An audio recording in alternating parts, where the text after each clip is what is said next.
For years, I have been hoarding. For years, I have not known what to do with some of my creative supplies. Until now, I've got a solution. Stay tuned. There's always a solution when it comes to starting creatively. And my solution sometimes is creating my own kits. That is using the supplies I already have within my stash, using guidelines, and making it a new experience every single time. Hi, my name is Kim, and today I'm going to be showing you what you can do with one of your pre-made kits and make my own journal spread out of it. Who knows what it'll turn out, but know we're gonna have fun along the way. Come join me. So today we're gonna use one of our pre-made kits in my Patreon group using the guidelines I have for them with my cheat sheet. I created a planner kit, a creative kit, and a journal kit. Now, sometimes some of us really don't know where to jump off creatively. This is a great solution. For me, actually, I enjoy having boundaries. I know that sounds kind of weird because I do a lot of things that are experimental and I'm kind of out there when it comes to planner and journal creativeness. But I think because the packages and the supplies come prepackaged and there's no stress about things matching, that's when I get off the rails. So if I already have something packaged and pre-ready to go, then I just can focus all of my energy into the creativeness and not really have to worry about things matching. So let's go ahead and pick one and get started. I think today we're going to be using the journal kit. Why not? So the journal kit, my pretense in doing this is making sure everything is super low profile so I can use it in my Hobonichi or if I wanted to use it in my Sterling ink. But today, even though it's made for nice thin paper, I can still use it in my Archer and Olive, and that's what I'm gonna do. I've done larger elements here in my B5, and I do use puffy stickers, journal cards, all things, shapes and sizes, and I really do enjoy using all types of mediums right here in my journal. So today I'm just going to go ahead and use those elements right here in this B5 Archer and Olive. Isn't this just gorgeous? I've enjoyed this for a couple years now, and I keep doing random journaling exercises in it. And today we are going to use this. Now I did package my own supplies in my own reusable bag. Now I can tape this shut and I can reuse it again next time I want to put some pre-made kits together. Let's go over the supplies I have. I do have one roll of washi tape. Of course, all of these rules and these pre-made kits aren't limited to just this. I can always add different things like I usually do with markers, pens. So here's the washi tape. It is a Studio Calico washi tape. I just love the dark lines on here. Our washi tape strips from Freckled Fawn. Unfortunately, she's gone out of business, but she did have some beautiful creations, and I thought this nice blush pink worked well with all of these colors. I don't know how much of this I'm going to use, but I certainly can add it back into my stash if I decide not to use it. While this teal doesn't go with this green, I still think it would work. I do have some word stickers. I think sometimes having another element like word stickers or alphas that I do have in here work well. These are charcoal colored, so they're not intense black, but I thought they would go with some of those darker elements we have here on the washi stickers. Again, I have more word stickers. Again, these are from Studio Calico. I did get some Monday through Sunday little labels here because this is a journal spread. I will be dating it and also telling the month or the day. And I also have some labels from Studio Calico. As far as deco sheets go, I did grab several from my stash of Cocoa Daisy. Now, when I'm picking out these deco stickers, this is where I really think about the theme, the colors, what would work well, what my other arching goal is. And basically for this wasn't really a theme. It was just all color based. So I did pick some of these that I thought would work well. Doesn't the greens and the blues and the oranges just go so well with all of this? Along with this deco sheet here, these are all pet stickers. If we needed a bright pops of color, I thought this would work well. And then of course I have some white stickers. These are just neutral swatches. And then I also have this. Now I don't know if this will work completely, but you never know. And I really don't want this to be fall themed because I'm going to be thinking about it as some March journal which is why I have March journal prompts. I also included in my pre-made kit. These are just something I printed off Coffee Monster Co. She isn't doing journal prompts for 2026, but it certainly doesn't mean that these are out of date. I can certainly use these as for March.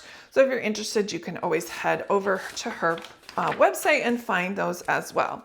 Okay, let's go ahead and get started. I'm going to do this as a 2-page spread. I don't want things to be too matchy-matchy because that's not how I roll. Usually if you look through some of my spreads, you won't have a carbon copy or a mirror on the second side, but there will be some themes that are repeated, and I think it'll all work together. I'm really drawn to these label stickers, and I think I really want to start with some of these at the top. They're an interesting shape, which I think is going to be really cool within this space. And then I'm going to go ahead and put something floral on top just to kind of break up that. And then let's add a word sticker over here as well. And then one last element in my cluster is just a nice little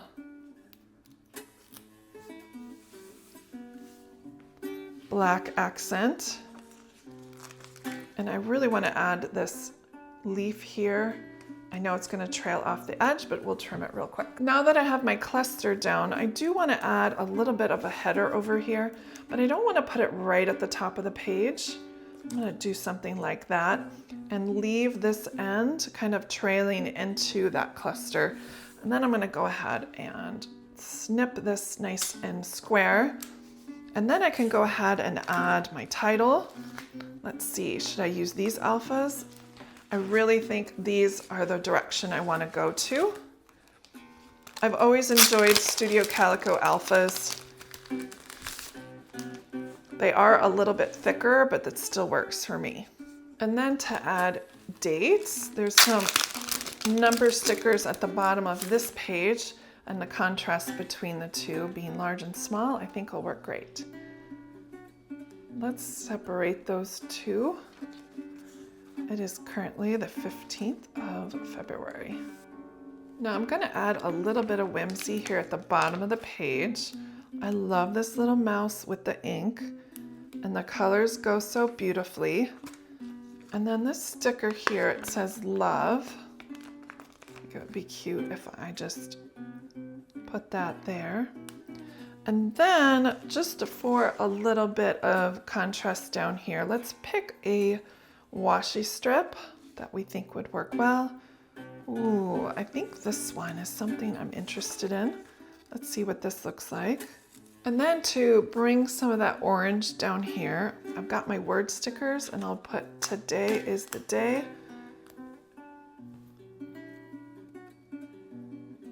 Kind of highlights this little corner, adds a little bit of color. I think it's cute.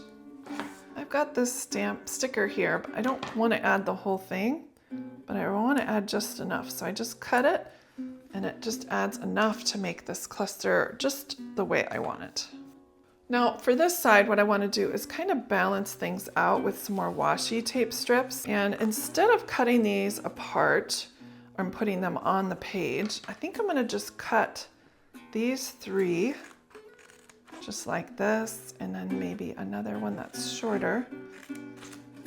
And using washi tape, I know this is counterintuitive, but I want to make sure they stay together. So I do that, and then I pick all of them up. That way the spacing still stays intact. Everybody stays nice and square. I'm going to do it right here. There might be a little bit of shifting involved, but for the most part, it works out. Let's get those. And to fill in this little gap, I have a brown sticker. So not only am I going to trim it this direction, I also want to trim it this direction. I want to add some more blush from over there to over here. So I'm just going to create a little journaling box. And to link these 2 pages together, I need some more of this color, which is kind of present right here in this daisy. So we're just going to put that right here in the middle Now we can add a couple more decorative florals over around, like this one, highlighting that space. And again, we want to bring in a little bit more orange. So we'll do this right here. I don't know if I want the entire flower, so we'll just cut off that bottom part, put it down in the middle center, and then add this extra bit that was just cut off of these staples. We can add these as a decorative part here. And then these photo corners.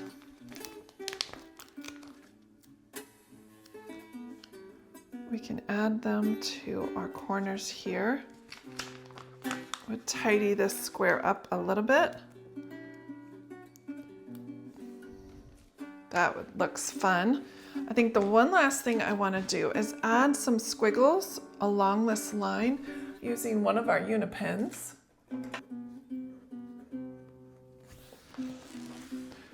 And now we're all set and ready to journal. It was a fun project. I'm so glad I did it.